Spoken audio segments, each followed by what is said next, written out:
به نام خداوند خوبی ها.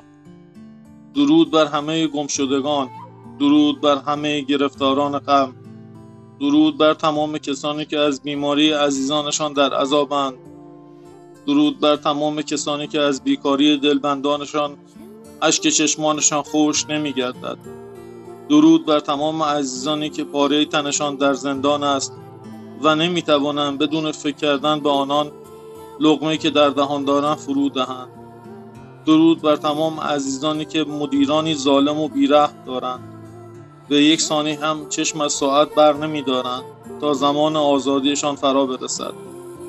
درود بر همه دردمندان و گرفتارانی که به دلیل سردرگمی در دام شیادانی می‌افتند که مدعی این هستند که با بسته‌ای یا جادویی آنها را از گرفتاری، درد و بیپولی می‌رهانند، ولی پس از سالها دوندگی همیشه ناامید باز می‌گردند و به این نتیجه می‌رسند که این هم یک شیاد دیگر بود.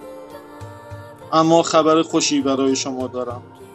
پس از سالها تحقیق و مطالعه، در نهایت ترجمه کتاب‌هایی که انسان‌های زیادی را در دول غربی نجات داده نزد شما آمدم. تنها جواب ایمان به خداست، ایمان واقعی که تمام ناراحتی‌های شما را درمان خواهد نمود، اما با روشی مخصوص که ما تاکنون درک نکرده بودیم. ولی دیگر کافی است. باید به سوی خالقمان بازگردیم، همچون رودهای کوچکی که به اقیانوس باز می‌گردند. ما روح‌های کوچکی هستیم که بدون کمک و هدایت روح قدسی نمی‌توانیم به خواسته‌هایمان برسیم و اگر از راه‌های نادرست هم به آنها موقتاً دست یابیم، هرگز از وجودشان لذت نخواهیم برد و بالعکس مایه عذاب و گرفتاری ما نیز خواهند شد. خداوند می‌فرماید شما که مخلوقات من هستید، اگر فرزندانتان از شما تکه نانی بخواهند، حاضرید تکه سنگی در دستانشان بنهید؟ حال که محبت من هزاران برابر بیشتر از محبت شما به فرزندانتان است. چگونه آنچه می‌خواهید به شما ندهم؟ ولی هر چیزی در این کائنات آداب و رسوم مخصوص به خود را دارد و تا آن آداب را ندانیم نمی‌توانیم به خواسته هایمان برسیم.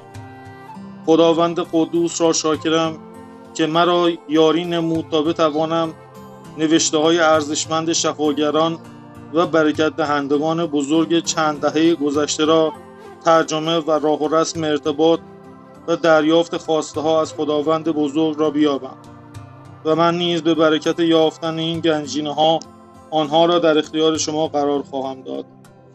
اینک پس از گذراندن نیمی از عمرم راه درست را یافتم و بسیار شکرگزارم که مرا رها نکرد تا در گمراهی و غم جان دهم. مطمئن باشید زمانی که این کلمات به گوش شما نیز برسد، دوست دارید هر روز این کلمات الهی را بشنوید و همگی به خواسته هایتان به شکل معجزه آسایی دست خواهید یافت. در آخر نیز این نکته را یادآوری می‌کنم که این اصول فقط برای زمان گرفتاری نیست.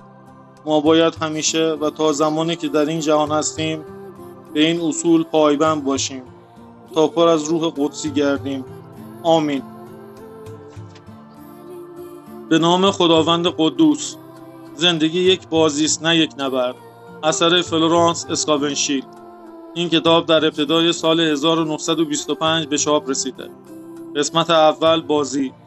بیشتر مردم زندگی را یک نبرد می‌دانند، اما این یک جنگ نیست، یک بازی است. اما بازی که نمی‌توان بدون آگاهی از قوانین معنوی به موفقیت در آن رسید. و جالب است بدانید که در کتاب‌های مقدس عهد عتیق و عهد جدید قوانین بازی با وضوح شگفت‌انگیزی ارائه شده‌اند. عیسی مسیح تعلیم داد که این یک بازی عالی برای دادن و گرفتن است. هرچه انسان بکارد همان را درو خواهد نمود. این بدان معناست که هرچه انسان در گفتار یا عمل بفرستد به سوی او باز می‌گردد. هرچه بدهد خواهد گرفت. اگر نفرت بدهد نفرت دریافت خواهد کرد. اگر عشق بدهد عشق دریافت خواهد کرد. اگر انتقاد کند نقد خواهد شد. اگر دروغ بگوید به او دروغ میگویند. اگر تقلب کرد فریب خواهد خورد. همچنین به ما آموزش داده شده که قدرت تصویربرداری نقش اصلی در زندگی ایفا می‌کند. قلب یا تخیل خود را با تمام کوشش حفظ کن، زیرا مسائل زندگی از آن خارج می‌شود. امثال 4:23. این بدان معناست که آنچه انسان تصویر می‌کند دیر یا زود در امور زندگی خود خواهد دید. من مردی را می‌شناختم که از بیماری خاصی می‌هراسید. این بیماری یک بیماری بسیار بسیار نادر بود و سرانجام او را مبتلا نمود. او آن مریضی را مدام تصور می‌کرد و مورد مطالعه قرار می‌داد تا زمانی که در بدنش ظاهر شد و مرد. او قربانی تخیل تحریف شده خود شده بود. پس ما می‌توانیم ببینیم که بازی زندگی را با موفقیت انجام می‌دهیم. ما باید تخته تصویربرداری خود را درست تنظیم کنیم.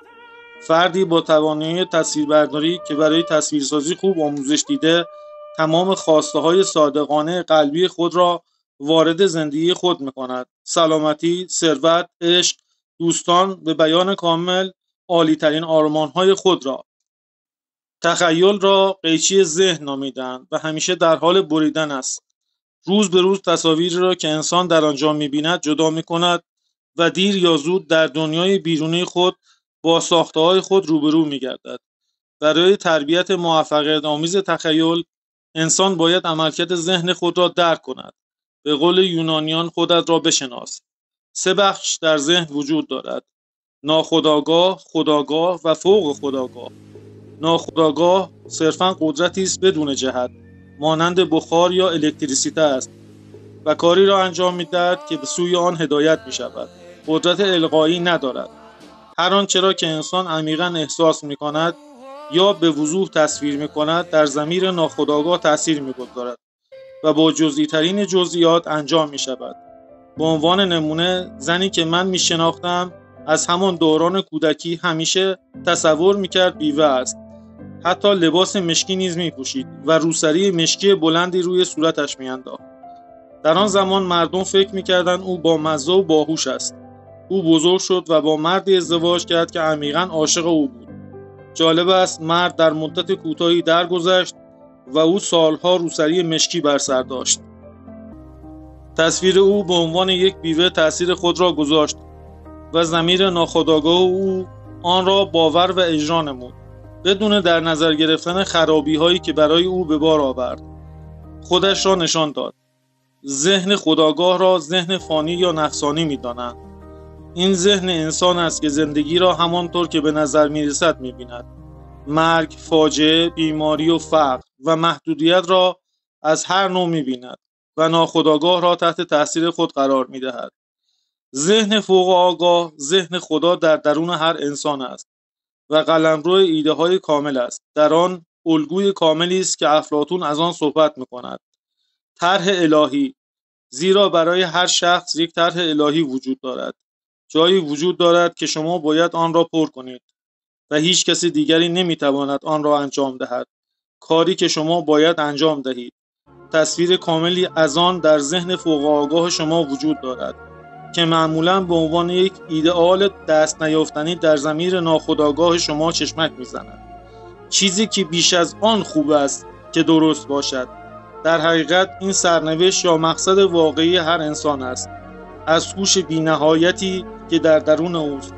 اما بسیاری از مردم در غفلت از سرنوشت واقعی خود هستند و برای چیزها و موقعیت‌هایی تلاش می‌کنند که متعلق به آنها نیست و در صورت رسیدن به آنها شکست و نارضایتی را برایشان به همراه خواهد داشت. به عنوان مثال خانومی نزد من می‌آمد و از من می‌خواست که این کلمه را بگویم که با مرد خاصی ازدواج خواهد کرد که خیلی عاشق اوست. او آن مرد را عیبی می‌نامید. من پاسخ دادم که این نقض قانون معنوی است. اما او این کلمه را برای مرد مناسبی که منتخب الهی است و در واقع مردی است که به حق خدا به او تعلق دارد خواهم گفت. من اضافه کردم اگر عیبی مرد مناسبی باشد به هیچ عنوان از دست شما نخواهد رفت و اگر او نباشد معادل او را دریافت خواهید نمود. او اغلب عیبی را میدید اما هیچ پیشرفتی در دوستی آنها ایجاد نشد. یک روز اسب تماس گرفت و گفت آیا می‌دانید در هفته گذشته ایبی به نظر من آنقدرها هم فوق‌العاده نبوده؟ من پاسخ دادم شاید او انتخاب الهی نباشد. مرد دیگری ممکن است فرد مناسبی باشد. بلافاصله پس از آن او مرد دیگری را ملاقات کرد که یکباره عاشقش شد و گفت که او ایدئال اوست. در واقع او تمام چیزهایی را گفت که همیشه آرزو داشت ایبی به او بگوید. او خاطر نشان نمود که این کاملا عجیب است. او سریعا عشق ایبی را فراموش و تمام علاقه خود را به ایبی از دست داد. این نشانه قانون جایگزینی می باشد. یک ایده درست جایگزین یک ایده غلط شد. بنابراین هیچ ضرر یا فداکاری در کار نبود. عیسی مسیح فرمود ابتدا پادشاهی خدا و عدالت او را بجویید و همه این چیزها به شما اضافه خواهد شد. او گفت پادشاهی در درون انسان است. پادشاهی قلمرو ایده‌های درست یا الگوی الهی می باشد. عیسی مسیح تعلیم داد که سخنان انسان نقش مهمی در بازی زندگی دارد و با سخنان خود عادل شمرده می شود و با سخنان خود محکوم خواهد شد. بسیاری از مردم با کلمات بیهوده فاجعه را وارد زندگی خود کردند.